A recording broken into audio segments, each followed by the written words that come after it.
Hey, welcome to the War Off-Road channel. I'm doing some work to my 98 Safari van, and it seemed like a good opportunity to show you guys what I've done to achieve the lift and make it a better off-road machine. So Josh, you want to come in a little closer? First thing I did, this van presently sits about 4 inches higher than stock. And the first mod I did was I bought a kit from journeyoffroad.com, which included a body lift, a set of spacers. There's one, and there's another 2 down here, 3 on the other side, for a total of 6 spacers. And that's just a classic body lift. The van has a front subframe, and the body used to be mounted directly down here. So you loosen the body mounts, you jack the van up, you slide the spacers in. You've got now 2 inches of lift. You haven't changed where your suspension is or the engine is, you've just lifted the body off so it looks better, and you got room for bigger tires. One of the challenges with that, though, is the bumper here is connected to the chassis. So when you lift the body up, your bumper and chassis now have a 2-inch gap.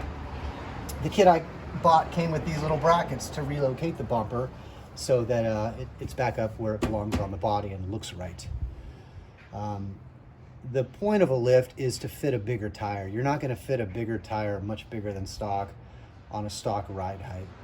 Once you fit the bigger tire, you're still constrained by this really small wheel opening. So the next thing you're gonna have to do is trim the bumper. And here you can see what I've done. You can see the lip here is completely gone, and I've actually trimmed forward. It's pretty subtle. Looking at it from the side, you can see it a little bit better. You don't have to take an enormous amount, and I didn't want to. I wanted to keep it kind of clean and stock looking. And then over on the back side here, this plastic a mud guard, I had to trim quite a bit of this away because the tire would hit. I'm running, let's see, 235, 75, 15. This is a 29-inch tall tire. Stock, these run 27 inches, so it's 2 inches taller, and you get an inch extra all the way around, so that's gonna rub. Cut all this away. I had to cut the pinch weld. This is actually part of the metal structure here. It sticks out here, it would slice the tire. So I've cut this back, and I think I even beat some of this in with a sledgehammer just so it didn't rub on full lock. And you can see there's a little bit of rubbing here. So that was phase 1, the body lift. Phase 2 is the suspension lift. This van doesn't have coil springs or leaf springs in the front. It's got torsion bars. If you know anything about these all-wheel drive vans, they're torsion bar sprung. The 2-wheel drive ones are coil springs. These are torsion bars. What that means is there's an adjustment at the back of the torsion bar. You can put a wrench and a socket on it and tighten up the adjustment, and it'll raise you. It'll give you about another 1 to 2 inches of real ground clearance.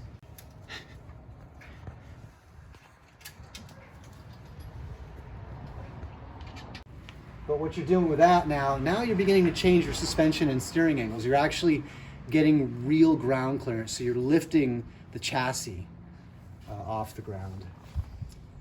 Phase 3 of getting a lift, once you've cranked your torsion bars up, your downward travel is limited by 2 things: by the length of the stock shock and by the upper control arm contacting this limiting point.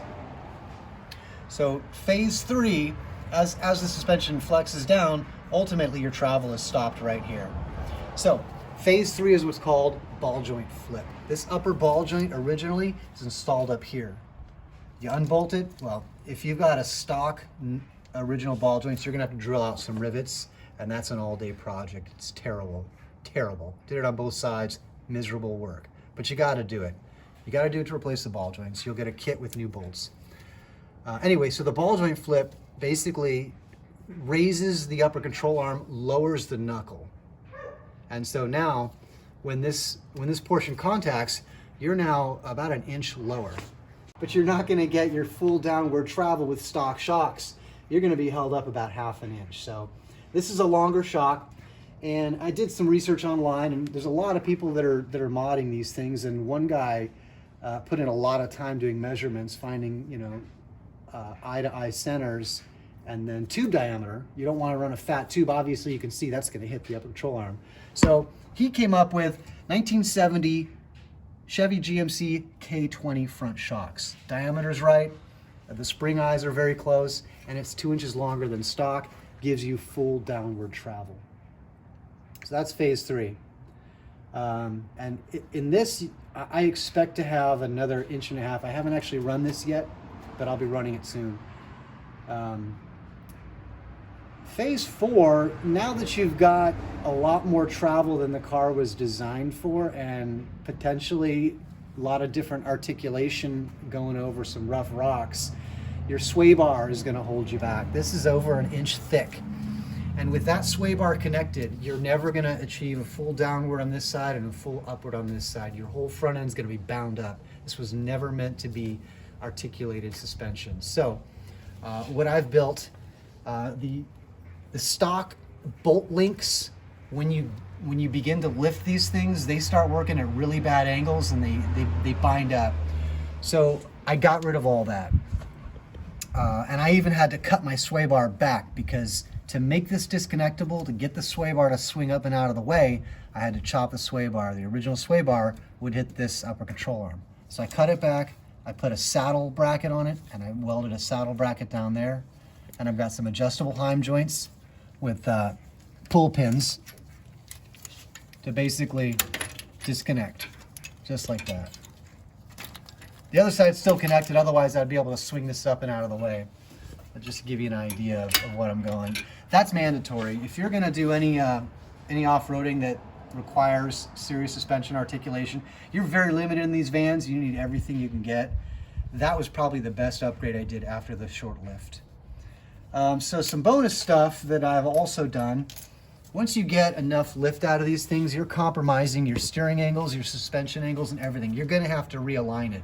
These things align up here with camber. They've got cams on them. Loosen the bolt, adjust it in or out.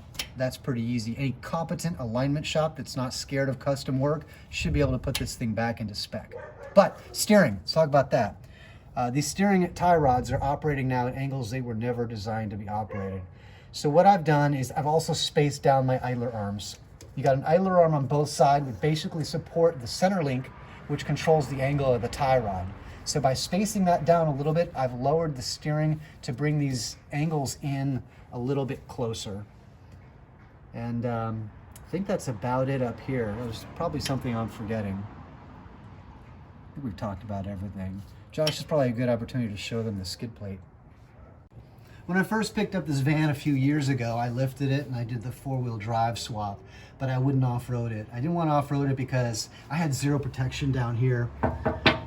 The engines in these things sit really low. The oil pan is almost one of the lowest points on this car, because these were never meant to be taken off-road. And it's a cast aluminum oil pan. One hit with a rock and you're through.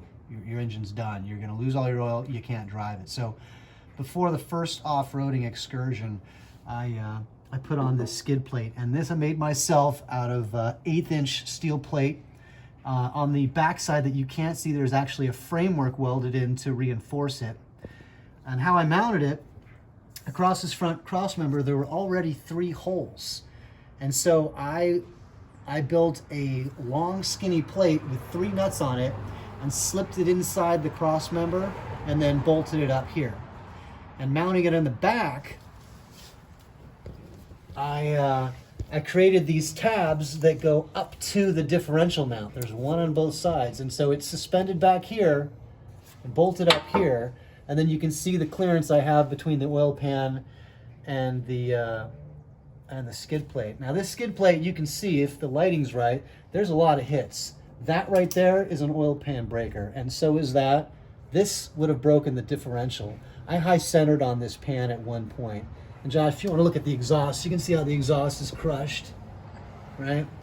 I rolled off a boulder and crushed the exhaust. Now, had that pan not been there, or had this plate not been there, the engine would have been through. So, peace of mind, you're going to have this if you're going over any boulders. If you're just running on trails, you probably don't have to worry about it. But I would worry about it. You don't want to be out in the middle of nowhere. So, this is probably about $40 worth of material, but you got to be able to weld or have somebody weld it. And I built it on the car in place, so it's not really something you can just spec out and have it built. So part of the JourneyOffRoad.com kit. Oh man, look, I got a nail in my tire. Come on.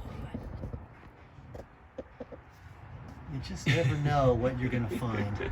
Anyway, part of the Journey Off-Road kit, to get the back lifted up, you can go up to 3 inches by changing this shackle, and they send it to you. This basically just relocates the rear leaf spring eye lower, and that cranks the back of the van up. Now, if you've got any age to your van, your leaf springs are probably pretty close to shot. It's probably pretty close to sagging. So this is a nice, inexpensive way of kind of getting a little lift, but it's not the best solution. The best solution is coming. I've ordered a set of replacement leaf springs for a Chevy S10. They've got a really good arc to them, whereas these Astro Safari van springs do not have much of an arc from the factory by design. So the best way is get a better arced spring, but I've been running this for 2 years and it works and it looks cool and I have no complaints about it. But I'm gonna go up a little higher, so instead of just using the next down pinhole, I'm gonna replace the springs. All right, thanks for watching. I hope you found this helpful and informative. If you got one of these vans and you have any follow-up questions on anything I've done, feel free to hit us up and we'll help you out. That's what we do at War Off-Road.